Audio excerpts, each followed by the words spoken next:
গ্রামের এই সবুজ শ্যামলে ঘেরা অপরূপ প্রকৃতি। আসলে গ্রামের প্রতিটি আনাচে কানাচে এত সৌন্দর্য লুকিয়ে থাকে যা বলার মতো নয়।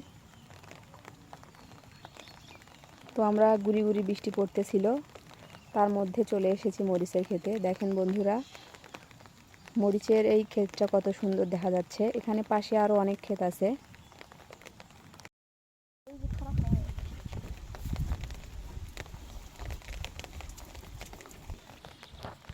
হ্যালো বন্ধুরা, আসসালামু আলাইকুম।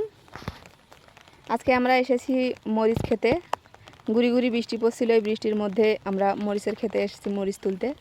আসলে বাড়িতে রান্না করার মতো মরিচ শেষ হয়ে গেছিলো, এই কারণে আমরা মরিচ তুলতে আসছি।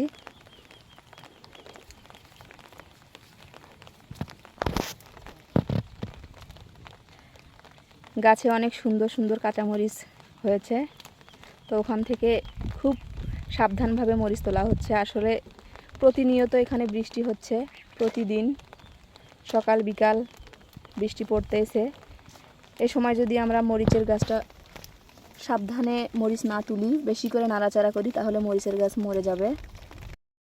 তো বন্ধুরা, আমরা কয়েক সেকেন্ডের মধ্যে এতগুলো মরিচ তুলে ফেললাম। তো আজকের মতো এ পর্যন্তই। বৃষ্টি কমলে আবার আসবো। সবাই ভালো থাকেন, ধন্যবাদ।